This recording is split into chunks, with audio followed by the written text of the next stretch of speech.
যশস্বীর পর সূর্য, দলবলের জল্পনা মুম্বইয়ের আরও এক ক্রিকেটারকে নিয়ে। কেন এই পরিস্থিতি?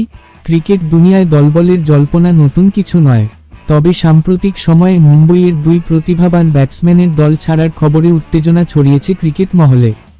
যশস্বী জয়সওয়াল ইতিমধ্যেই মুম্বই ছেড়ে গোয়ায় যাওয়ার সিদ্ধান্ত নিয়েছেন, আর এবার কি সেই পথেই হাঁটতে চলেছেন সূর্যকুমার যাদব?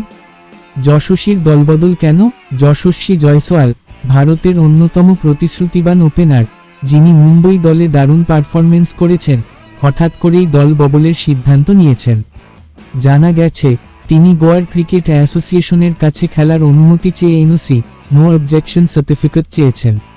মূলত আরও সুযোগ পাওয়ার আশাতেই তিনি এই পদক্ষেপ নিয়েছেন বলে মনে করা হচ্ছে।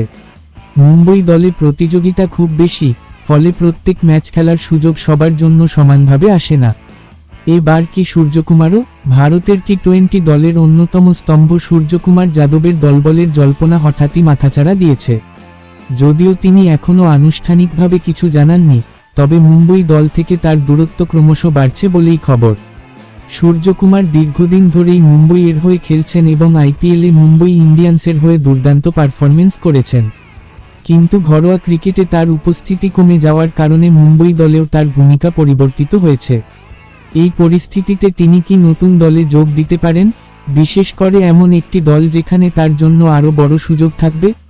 কেন এই পরিস্থিতি? মুম্বই ক্রিকেট দল সবসময় প্রতিভাবান খেলোয়াড়দের নিয়ে গর্ব করে, তবে এই প্রতিভার আধিক্য অনেক সময় প্রতিযোগিতাকে আরও তীব্র করে তোলে। তরুণ ক্রিকেটাররা পর্যাপ্ত সুযোগ না পেলে অন্য রাজ্যের দলে চলে যাওয়ার সিদ্ধান্ত নেন। এই প্রবণতা সাম্প্রতিক বছরগুলোতে বেড়েই চলেছে। এছাড়াও বিসিসিআই এর নিয়ম অনুযায়ী কোনো খেলোয়াড় যদি অন্য রাজ্যের হয়ে খেলতে চান, তবে তাকে প্রথমে এনওসি নিতে হবে এবং নতুন দলের হয়ে অন্তত 1 বছর খেলতে হবে। যশস্বী ইতিমধ্যেই সেই প্রক্রিয়া শুরু করেছেন। যদি সূর্যকুমারও একই পথে হাঁটেন, তবে সেটি মুম্বই ক্রিকেটের জন্য বড় ধাক্কা হতে পারে। যশস্বীর দলবদল নিশ্চিত হলেও সূর্যকুমারের ভবিষ্যৎ এখনও অনিশ্চিত। তবে ক্রিকেট দুনিয়ায় গুঞ্জন থামছে না।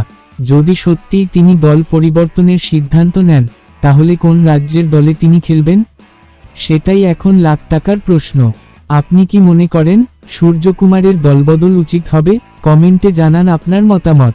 ভিডিওটি ভালো লাগলে লাইক, শেয়ার এবং চ্যানেলটি সাবস্ক্রাইব করতে ভুলবেন না। ধন্যবাদ।